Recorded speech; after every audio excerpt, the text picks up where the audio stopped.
Cameraman Mohammad Sadiq के साथ हमारे साथ मौजूद हैं। हाय हाय हाय हाय जर्नलिज्म की डेफिनेशन में यह है कि to inform the people, to educate the people and to entertain the people. बिल्कुल ठीक है। तो ये कहीं नहीं लिखा कि आपने खाली खबर ही देनी है और ऐसी खबर देनी है हाय हाय हाय हाय तो ब्लड प्रेशर हाई हो जाए, टीवी देखते ही देखते बंदा वो फड़क के मर जाए। आपको पता है मीन हफीज लाहौरी है, मेरी हाँ वो रे जरा ठीक नहीं है। मतलब अगर मैं ये कहूँ घरे ते चिरी बैठी, हाँ चिरी नू रोरा मारिया, चिरी फुर करके उड़ गई। मतलब ये मैं गलत नहीं कह रहा, लेकिन लोग बिल्कुल। कहते हैं कि मीन हफीज की रे ठीक नहीं है। नादरा की पूरी वैन जिसमें वो बे फॉर्म बनता है, आईडी कार्ड बनता है, वो वैन हमारे एसएस विलेज के अंदर आ गई है और वो स्टाम्प पेपर भी साथ लिखे लगाए लाई हैं। सिर्फ मैंने उसके ऊपर वेरीफाई करना है कि ये जो नाम है अमीन हफीज वल्द अब्दुल हफीज, ये हमारे अदारे में है और हम इसके गवाही देते हैं।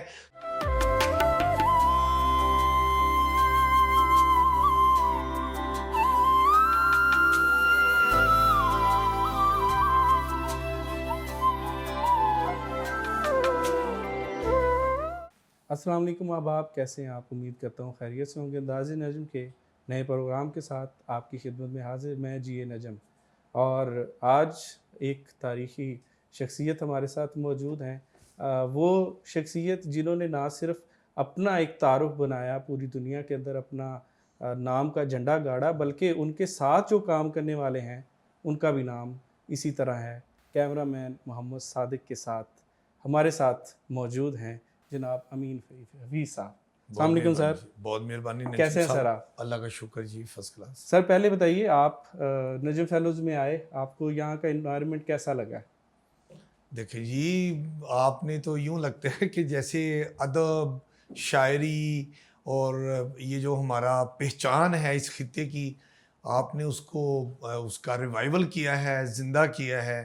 और ऐसा माहौल मैं देख रहा हूँ कि बिल्कुल जैसे मुशायरों का माहौल होता है, वहाँ ये सारा कुछ यहाँ पर मौजूद है। और मुझे बताया गया है कि यहाँ पर महाफिल होती हैं और जिसमें शोरा आते हैं, अपना कलाम पेश करते हैं।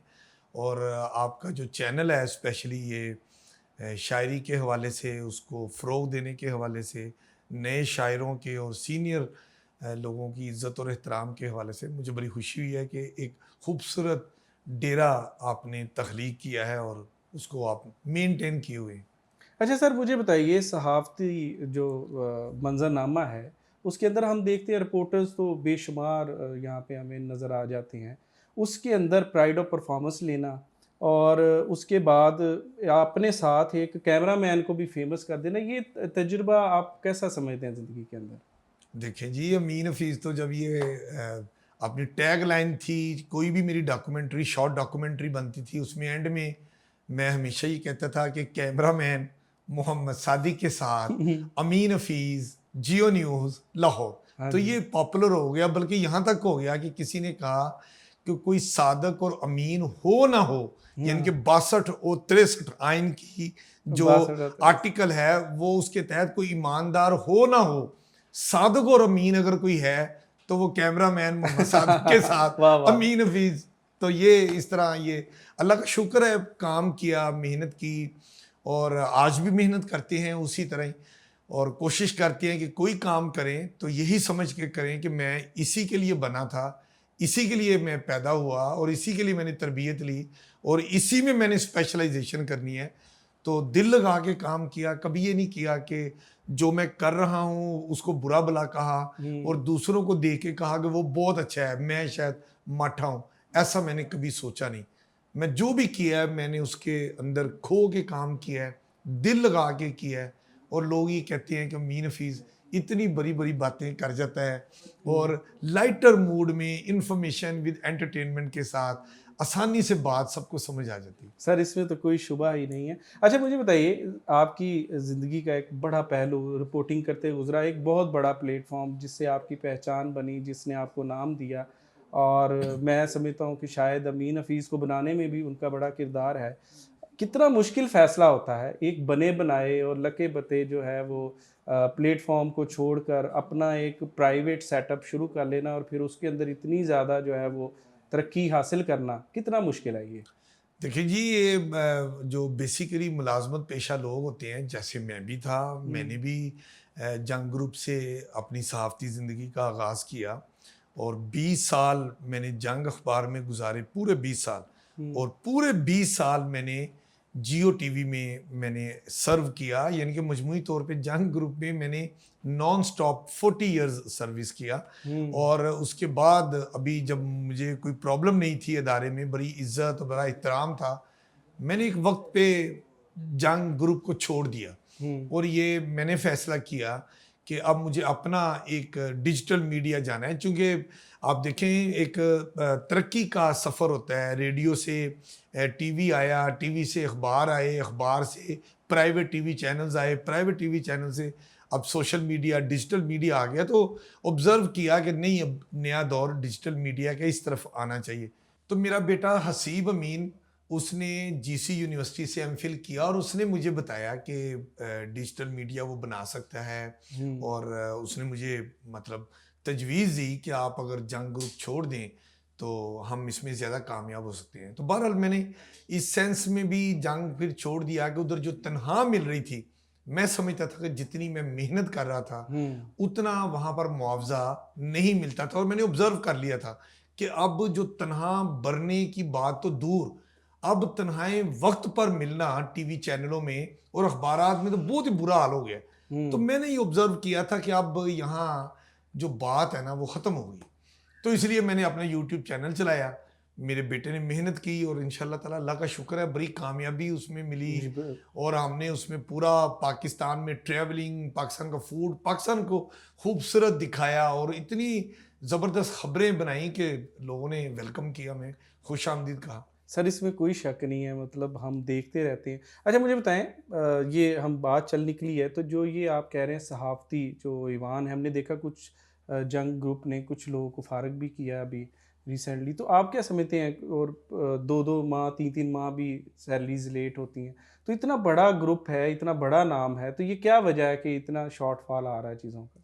देखिए, मैं आपको बताऊँ, पहला दौर था ना, कहीं पिछला दौर जो पीटीआई का था, उसमें मीडिया को, अखबारात को, प्रिंट को, इलेक्ट्रॉनिक को, इश्तिहारात उस तरह नहीं मिलते थे, जितने मुस्लिम लीग नून के दौर में मिलते हैं। और अब आप देखें, जब से 1 साल से ज़्यादा इनका अरसा हो गया है, इतनी ज़्यादा मिकदार में, इतनी भारी जो इश्तिहार हैं, वो टीवी चैनलों पे भी आ रहे हैं, अखबारात में भी आ रहे हैं और कलर इश्तिहार आ रहे हैं। बहुत पैसा हुकूमत की तरफ से अखबारी मालकान, टीवी मालकान को दिया जा रहा है, लेकिन ये मालकान अपना जो है वो मुश्किलात का रोना रोती हैं, लेकिन वर्कर्स तक वो पैसे नहीं पहुंच पा रहे। नतीजा ये है कि आप अखबारात की दुनिया में अंदर जाके देखें, उधर अब दिन ब दिन ये स्टाफ कम करते जा हुँ, रहे हैं। दिन ब दिन लोगों को ये कहते हैं, अगर आपको कहीं अच्छी नौकरी मिल रही है तो आराम से आप चले चले जाएँ। जाएं, हुँ, कोई रोला नहीं है। टीवी चैनलों में भी यही हो गया है, तनख्वाहें नहीं बढ़ रही,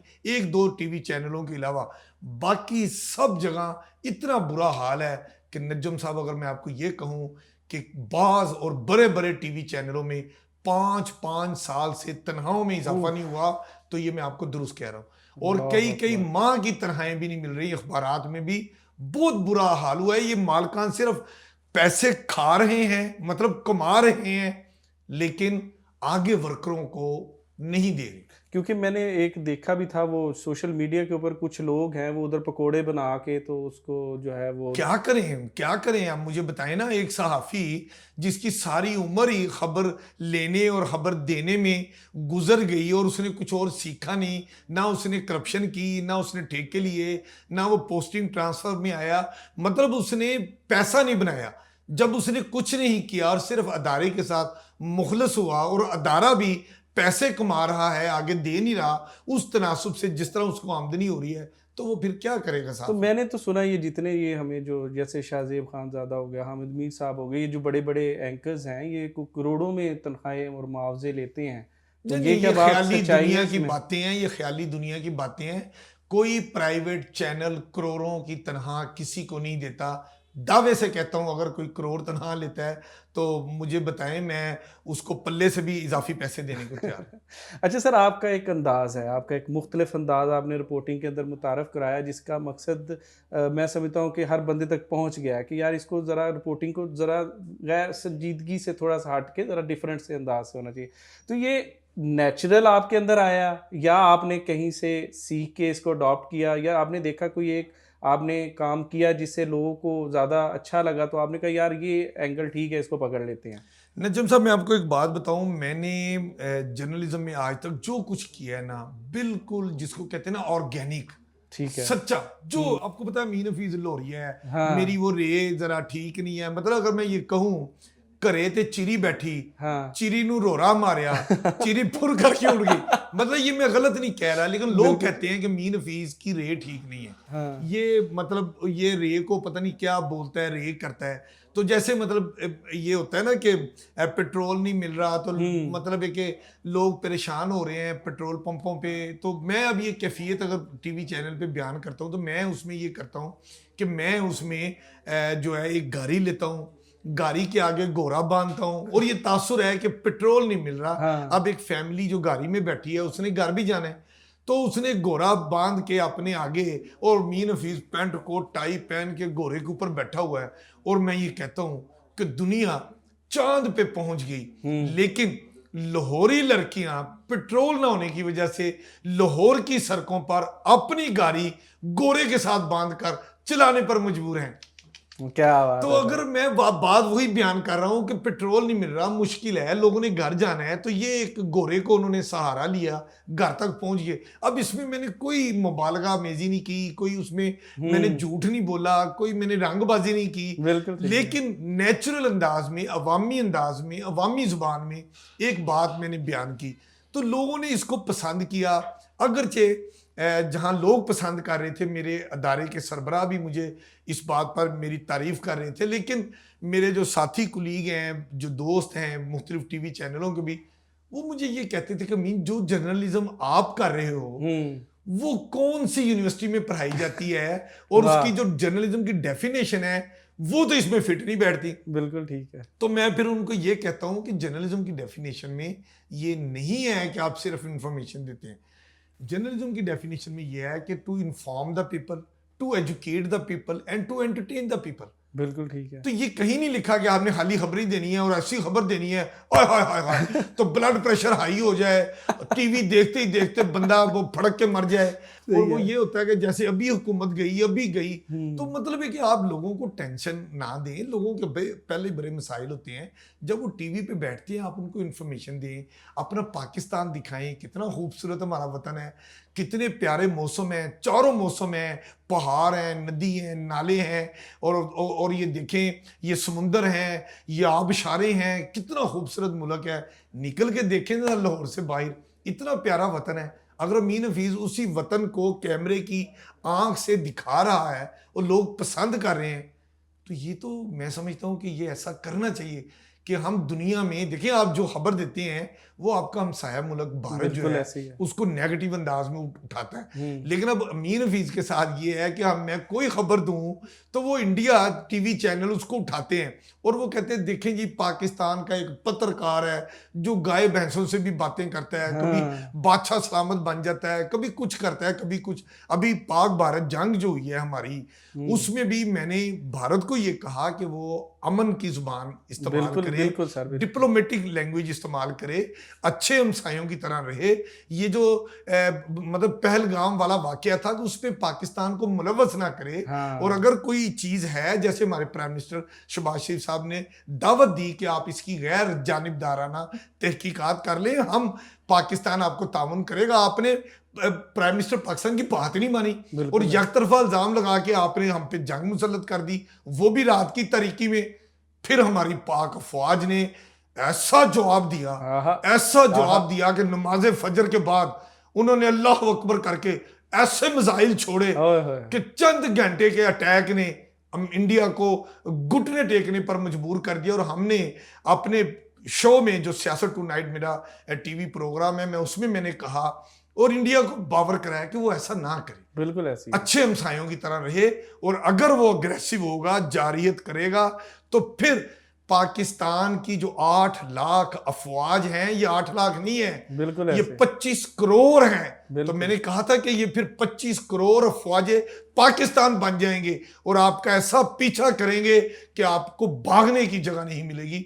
तो मेरे बारे में वहां इंडिया में मेरे इसी अल्फाज को लेके कहा गया कि जो पत्रकार जो है पाकिस्तानी, कभी गाय भैंसों से बातें करता है, कभी कुछ करता है, अब वो हमें धमकियां लगा रहा है। हाँ। क्या धमकी लगाई है, ये आपको सुनाते हैं।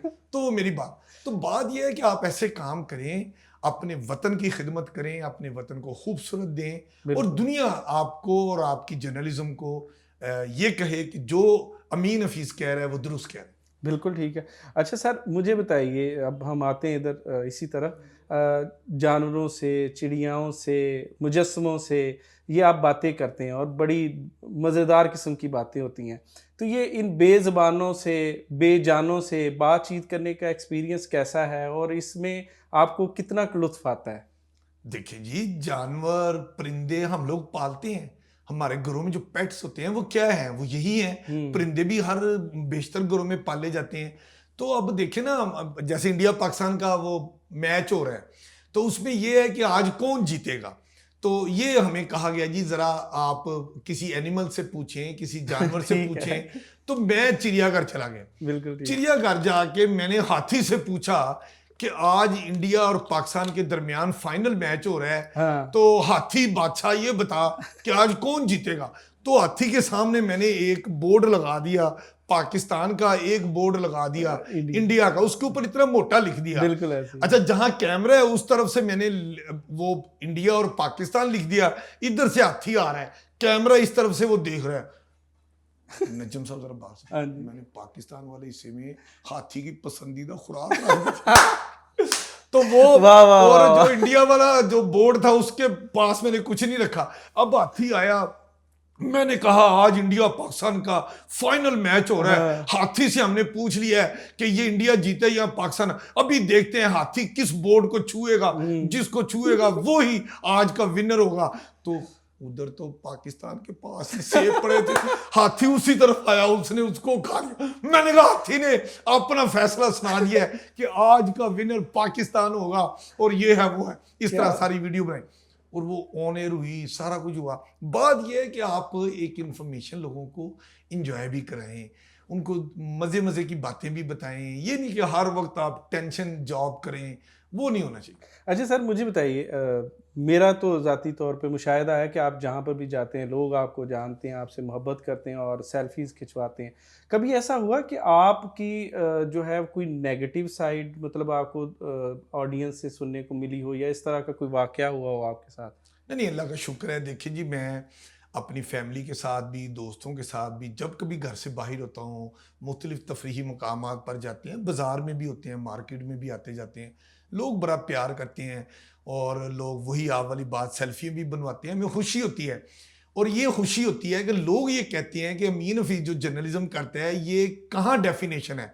तो मैं ये कहता हूँ, जब आपको अवाम का प्यार मिलता है, आपको स्टेट आपकी काम को रिकग्नाइज करती है, तो ये इनाम ही इनाम है आपका कि लोग आपसे मोहब्बत करते हैं।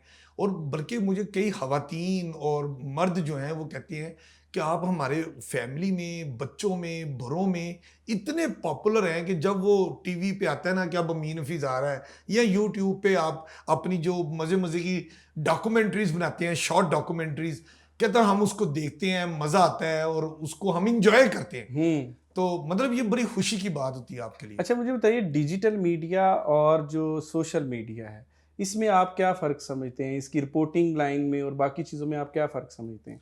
देखिए, मैं आपको एक बात बताऊं नजम साहब, ये जो प्रिंट और इलेक्ट्रॉनिक मीडिया है ना, इस पे तो पता है कि किसने इसका लाइसेंस लिया है, कौन इसका ऑनर है, अखबार में क्या छपा है, टीवी में क्या चीज़ ऑन एयर हुई है, गवर्नमेंट उसको पकड़ सकती है कि उसके पीछे एक मालिक है। बिल्कुल। और वो मालिक जो है वो अपने आप को बचाने के लिए कोई ऐसी चीज़ नहीं जाने देता हुँ, जो वो समझता है कि अगर ऑन एयर हो गई या छप गई तो उसके लिए नुकसानदेह हो सकती है। बिल्कुल। मतलब वो थोड़ा सा इन हाउस जो है वो विद इन इंस्टीट्यूशन जो है ना वो सेंसरशिप होती है। ठीक है। लेकिन सोशल मीडिया, आप डिजिटल मीडिया में आप देखें, इधर कोई पता नहीं कौन इसके पीछे बैठा हुआ है। पाकिस्तान और पाकिस्तान के अदारों को, अफवाज पाकिस्तान को, सुप्रीम कोर्ट को आप बुरा भला कहते हैं। एक बंदा कह रहा है, अब उसके पीछे आप जाने की कोशिश करते हैं, पता चलता है कि वो बंदा पाकिस्तान की सरजमीन पे है ही नहीं और वो कहीं बाहर बैठा हुआ उसको ऑपरेट कर रहा है। ये जो डिजिटल मीडिया में ये थोड़ा सा जो प्रॉब्लम आ रहा है, जिसपे हमारे अदारों ने भी बहुत सी लेजिस्लेशन भी की है, हुँ, लेकिन अभी प्रैक्टिकली कई मसाइल ऐसे होते हैं जिस पे मैं समझता हूँ कि हुकूमत बड़ी संजीदगी से इस पे काम कर रही है, ताकि जो कोई भी पाकिस्तान के खिलाफ, पाकिस्तान की सलामती के खिलाफ, पाकिस्तान का जो हमारी स्टेट का, रियासत का मौक़िफ़ होता है, उसके खिलाफ, हमारे अदारों के खिलाफ, अफवाज पाकिस्तान के खिलाफ जो कोई बोलता है उसकी गर्दन ज़रूर बिल्कुल पकड़नी ठीक चाहिए। है। अच्छा मुझे बताइए कि जो हमारे मंज़रनामे पे एंकर्स हैं, आपको ज़ाती तौर पर कौन-सा एंकर और उसकी रिपोर्टिंग पसंद है? देखिए जी, मैं तो जिस तरह की रिपोर्टिंग करता हूँ वैसी तो कोई भी नहीं करता। हुँ। जिस तरह की मैं एंकर्स की बात कर रहा हूँ, ये जो हमारे बैठे होते हैं ना, मतलब मैं जैसे आपको अब बता रहा हूँ ना कि शाहज़ेब वो खानज़ादा हो गए वो या हर एक का अपना अपना स्टाइल है। हुँ, तमाम एंकर अपने अपने अंदाज में बोलते हैं और अपने अपने अंदाज में बातें करते हैं। मैं सबकी दिल के अथाह गहराइयों से, जिसको कहते हैं ना, अगर मैं अपने अंदाज में कहूँ कि दिल के तह खाने से अमीन हफीज़ उन सबकी इज्जत करता है। लेकिन उन सब से मेरा यही एक ही हमेशा गुजारिश होती है कि आप जो भी बोलें, जिस पे भी बोलें, एविडेंस के ऊपर आपको बात करनी चाहिए, हकाइक आपके पास होने चाहिए और किसी सूरत भी हमें अपने वतन के खिलाफ, वतन की सालमियत के खिलाफ बात नहीं करनी चाहिए। पाकिस्तान है तो हम सब हैं, बिलाशुबा। ये हमारे अदारे भी हैं। सर दोबारा कोई चैनल जॉइन करने का इरादा? नहीं जी, मेरा फ़िलहाल कोई जॉइन करने का कोई बड़ी इरादा ऑफ़र नहीं। आ जाती है वो कोई? आती रहे, हमें कोई इशू नहीं है। देखिए, मैं अपने बेटे हसीब के साथ अपने डिजिटल मीडिया भी चला रहा हूँ और मैं इस वक्त पीटीवी में भी एक मेरा टॉक शो है, सियासत टू नाइट, ठीक है। उसका भी मैं एंकर के तौर पे काम कर रहा हूँ। और अल्लाह का शुक्र है, मतलब अल्लाह का बड़ा करम है, मैं अपनी सहाफ़ती खिदमात पर बड़ा खुश हूँ। मुझे इस पे बड़ा अल्लाह ताला से मैं हमेशा दुआ करता हूँ कि उसका फजल और करम होना चाहिए। सर जो स्विच किया आपने, उससे आपकी अर्निंग के ऊपर कितना फ़र्क पड़ा है? मुझे बड़ा फ़ायदा हुआ है। मैं आपको बताऊँ ना, मैंने जंग और जियो ग्रुप इसलिए मतलब छोड़ा अब कि उससे ज़्यादा वहाँ जो तनख़्वाह मिलती थी ना, मैं उससे खुश नहीं था। मैं समझता था कि जितना मैं काम करता हूँ, हुँ, उतना मुआवज़ा नहीं मिल रहा था। इसलिए मैंने जंग और जियो ग्रुप को छोड़ा था। और आपका ये सवाल नजम साहब जो आप पूछ रहे हैं, जंग ग्रुप को छोड़ के मैंने जो अपना प्राइवेट सेटअप बनाया और अल्लाह ताला ने उससे मुझे कहीं ज़्यादा अल्लाह ताला के फजल व करम से मेरे बच्चों के नसीब का अल्लाह ने मुझे दिया है। I'm happy हूँ। क्या बात है सर। अच्छा सर मुझे बताएँ नौजवानों की तरफ से किस तरह का फ़ीडबैक आता है? ये जो आपको देखते हैं, आप जब आते हैं, रिपोर्टिंग का आपका एक अपना अंदाज़ है, आते हैं और आपके साथ जो है वो देखना शुरू हो जाते हैं, अमीन हफ़ीज़ रिपोर्टिंग कर रहा है, तो वो उनका कैसा रिस्पॉन्स होता है और किस तरीके से आपके साथ वो शुगल मेला करते हैं? नजम साहब, मैं इस वक्त मुख्तलिफ यूनिवर्सिटियों में जाता हूँ, लोग मुझे हुँ, बुलाते हैं। ये उनका बड़ा फजल, अल्लाह का करम है मुझ पर कि मैं यूनिवर्सिटियों में जाता हूँ और मैं अपना जो इल्म है, जो मेरा तजुर्बा है, मैं ये नई नस्ल में मुंतकिल करना चाहता हूँ। मैं चाहता हूँ कि हर जगह से, हर शहर से, हर सूबे से अमीन हफीज़ आए जो पाकिस्तान को पॉजिटिवली पेश करे, बिल्कुल लोगों ठीक। को इंफॉर्मेशन के साथ एंटरटेनमेंट भी करे। तो ऐसे मैं जब जाता हूँ, बच्चे बड़े खुश होते हैं और मुझे उस अदारे के सरबराह एंड में ये कहते हैं कि हम मुख्तलिफ शख्सियात को बुलाते हैं और हम ये देखते हैं कि हमारे बच्चे जो सामने स्टेज के सामने बैठे होते हैं, हॉल में, वो मोबाइल लेके बैठे होते हैं, उनकी कोई दिलचस्पी नहीं होती, उठ के आते जाते रहते हैं हॉल में। लेकिन अमीन साहब, हम आपको अब दूसरी दफ़ा अपनी यूनिवर्सिटी में बुलाया है। हमने देखा है कि बच्चों जिस दिल जमी से, जितनी तवज्जो से आपका वो जो बातें हैं वो सुनते हैं, आप जो डॉक्यूमेंट्री स्पोर्टिंग साथ दिखाते हैं उनको बड़ी दिलचस्पी से देखते हैं, तो मुझे बड़ी खुशी होती है कि आप अपना तजर्बा, और मैं ये चाहता हूँ कि नई नस्ल से ताल्लुक़ रखने वाले हमारे नौजवान अगर वो सहाफ़त की तरफ आना चाह रहे हैं या दूसरी तरफ आना चाहते हैं किसी भी शोबे में, तो वो जो स्टडी है, मुतालिया है, वो ज़्यादा से ज़्यादा करें। वो अपनी पाकिस्तानी टीवी चैनल्स भी देखें और फ़ॉरेन टीवी चैनल्स भी देखें। अब तो मतलब आपको कहीं जाने की ज़रूरत नहीं है, हर चीज़ आपके हाथ में, जो गैजेट है मोबाइल का, आप जो इन्फॉर्मेशन लेना चाहें जस्ट उसको ये बताएं, वो आपको आपका गैजेट आपको सारी इन्फॉर्मेशन देता है। आप ज़्यादा वक्त गैर ज़रूरी पोस्टें देखने की बजाय अपने इल्म में इजाफे के लिए वो पोस्टें देखें, वो किताबों का मुतालिया करें, लोगों से मिलना जुलना शुरू करें, सोसाइटी में जाएं, और जो काम आप करना चाहते हैं दिल से, आप वो प्रोफेशन अडॉप्ट करें, आपको कामयाबी तो होगी। मुझे बताएं सर, इस सिलसिले में आपने कोई जो है ट्रेनिंग वर्कशॉप के लिए कोई सेटअप बनाने का कभी सोचा है? जी बिल्कुल, मेरा बहुत ये मेरी ख्वाहिश है कि मैं यकीनन ऐसा कोई तरबियती इदारा ज़रूर बनाऊँ और इंशाल्लाह बनाऊँगा।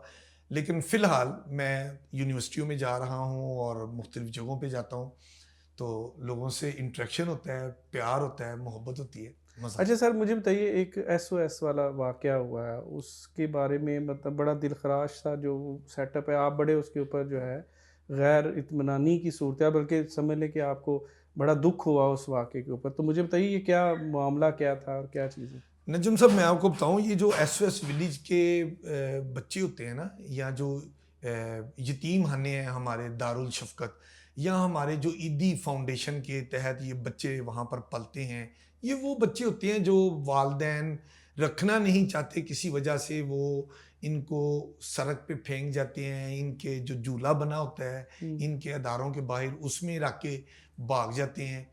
तो शहबाज शरीफ साहब इस वक्त वज़ीर आज़म हैं, मगर वो जब वज़ीर आला पंजाब थे तो उन्होंने एक कानून पास कर दिया था कि अब कोई भी पंजाब में किसी भी तलीमी बोर्ड में कोई बच्चा भी क्लास 9 में जब रजिस्टर्ड होता है फॉर 10 क्लास 10th ठीक है। एग्जामिनेशन, तो वो बे फॉर्म जो है ना, वो नादरा का साथ अपनी फॉर्म के साथ सबमिट करेगा। अब ये जो जितने भी एसओएस विलेज में ज़ेर तलीम बच्चे हैं, परवरिश पाने वाले, ये जो दारुल शफ़क़त यतीम खाने में, या जो ईदी वगैरह के बच्चे हैं, इनके बच्चों को तो पता ही नहीं किसी को कि इसका अब्बू कौन है, इसकी हाय अम्मी हाय! कौन है। अब ये इदारे जब नादरा के पास गए कि हम इन बच्चों का वो फॉर्म बना दें, बे फॉर्म, तो उन्होंने कहा जी इनके अम्मी अब्बू का आईडी कार्ड लाएं। उन्होंने कहा जी हम कहाँ से लाएं? हाय! तो वो बच्चों का जो वो बे फॉर्म बनने का मामला था वो ठप हो गया, और वो ये अदारे बड़े परेशान हुए कि अगर इन बच्चों ने आज मैट्रिक का इम्तहान ना दिया तो कल को ये आगे तालीम जारी नहीं रख सकेंगे, कल को इनका आईडी कार्ड नहीं बनेगा, इनका बैंक अकाउंट नहीं खुल सकेगा, तो ये बच्चे तो फिर चोर और डाकू ही बनेंगे। हाय! वो बड़े परेशान थे। उन्होंने मुझे फ़ोन किया, एसओएस विलेज की सरबराह, मेरा ख्याल है अलमास भट्ट उनकी सरबराह है, उनका मुझे फ़ोन आया कि अमीन साहब आपकी बहुत अच्छी डॉक्यूमेंट्री बनाते हैं, उसका बड़ा असर होता है। तो हुँ। हमने तो पंजाब असम्बली में भी, फेडरल गवर्नमेंट में भी असम्बलियों के अंदर क्वेश्चन कराए हैं, मगर कोई मसला हल नहीं हुआ। तो चंद दिन रह गए हैं, आप हमारी कोई हेल्प करें। तो मैं फिर अपने कैमरा मैन मोहम्मद सादिक के साथ मैं उस अदारे में गया जी, उन बच्चों के साथ मैंने बात की, और मैंने वो फोकस किया कि हमने अपना मैसेज कैसे देना है कि जिससे हुकूमत इनके लिए कोई नरम जो गोशा रखे इनके लिए। तो मैंने उन बच्चों से अब ये देखें ना, अमीन हफीज़ पर ये इल्ज़ाम आता है कि अमीन हफीज़ चीज़ें क्रिएट करता है। हुँ। मतलब कोई चीज़ ग्राउंड पे है या बिल्कुल। नहीं है, ये चीज़ें क्रिएट करता है अपनी बात समझाने के लिए। तो मैंने उन एसओएस विलेज की सरबराह को कहा कि आप अपनी एक कोई टीचर मेरे साथ दे दें, मैं इन बच्चों से कुछ बातें करना चाहता हूँ, ऑन कैमरा रिकॉर्डिंग करना चाहता हूँ। उन्होंने कहा जी आप जो करना चाहते हैं करें, अपनी टीचर थी। मैंने बच्चों से कहा कि वो ये कहें कि हमारे तो माँ बाप ने हमें हाय! छोड़ दिया, हमें हमें तो सीने से नहीं लगाया, हमें अपनी पहचान नहीं दी, और आज हम बड़े हो गए हैं, और अब हम चाहते हैं कि हमें पाकिस्तान अपनी नेशनैलिटी हमें दे, हमारी पहचान दे।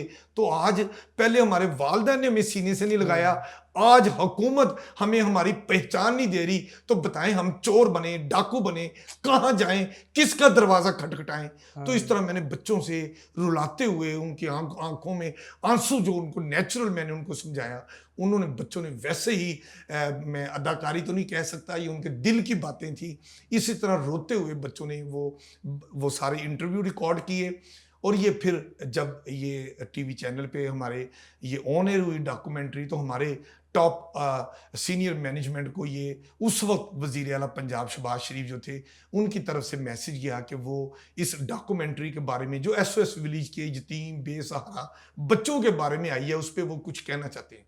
तो आपको पता है शहबाज शरीफ साहब फिर वो बच्चों के बारे में, तालीम के बारे में उनका एक अपना उनका दानिश स्कूल जैसे उन्होंने शुरू बिल्कुल किए। बिल्कुल और ऐसा। वो इस तरह फिर टीवी चैनल पे आए और उन्होंने उसी खबरनामा में, जिसमें वो खबर हमारी शुरू में ऑन एयर हुई और खबरनामे के एंड में शहबाज शरीफ साहब आए, और उनका जो अंदाज है, बच्चों से प्यार भी करते हैं और वो दिल से बातें करते हैं। और उन्होंने कहा, कौन कहता है कि ये बच्चे यतीम है, बेसहारा है, मैं इनका सहारा बनूंगा, हाँ। मैं इनको पहचान दूंगा, मैं इनका बाप बनूंगा। और अब इनके बेफॉर्म कैसे बनने हैं, किस तरह बनने हैं, ये स्टेट फैसला करेगी।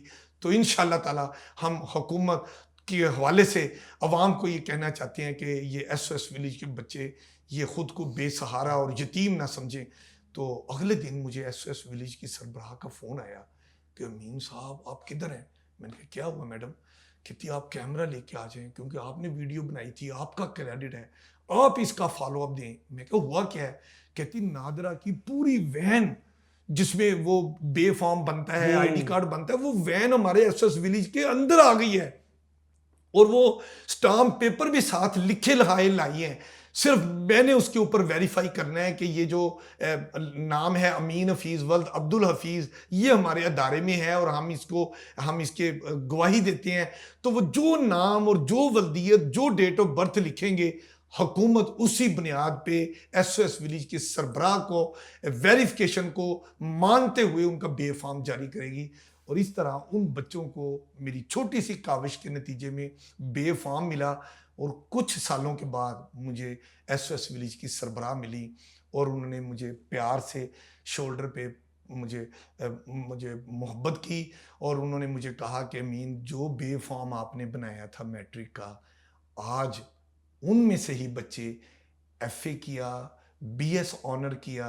और मैं आपको बताना चाहती हूँ कि उनमें से बहुत सारे बच्चे हमारे मेडिकल में गए, इंजीनियरिंग में गए, मुख्तलिफ शोबा है ज़िंदगी में उन्होंने किया। और जो बात वो स्पेशली बता रही थी कि वफाकी मुकाबले के CSS के इम्तहान में हमारे 2 बच्चे, क्या बात है। उन्होंने टॉपर पोजीशन ली है और वो CSP अफसर बन गए हैं।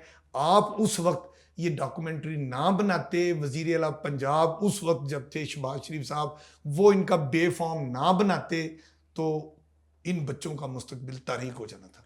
सर वैसे भी हमारा इस्लाम में भी है कि यतीमों की कफ़ालत करने वाले को हुज़ूर सल्लल्लाहु अलैहि वसल्लम ने कहा है कि वो मेरे बिल्कुल दाएं हाथ पे होंगे। तो बाकी अल्लाह ताला यकीनन इस बात का भी आपको जो है वो अजर देगा। और मैं आखिर में आपसे पूछना चाहूँगा कि क्या आपका किताब लिखने का मूड है?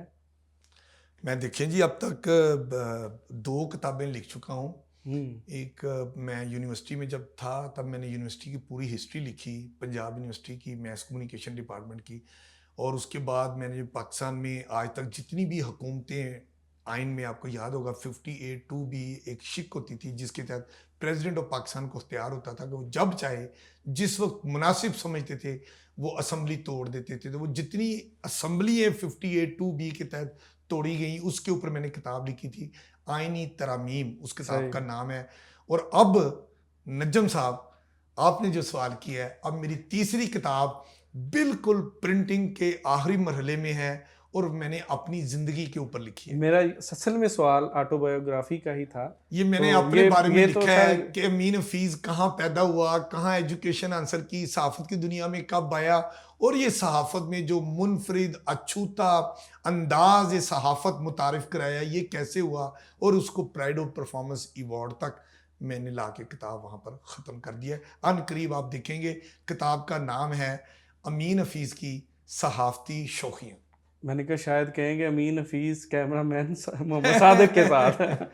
अच्छा सर, एक और चीज़ रह गई है, वो ये है कि हमारे पास एक यहाँ पर स्टैचू जो है, शायर का स्टैचू पड़ा है, तो मैं चाहूँगा कि आप इसका इंटरव्यू कर लें छोटा सा, ताकि जो है फिर हम इस प्रोग्राम को इस इंटरव्यू पे ख़त्म करें।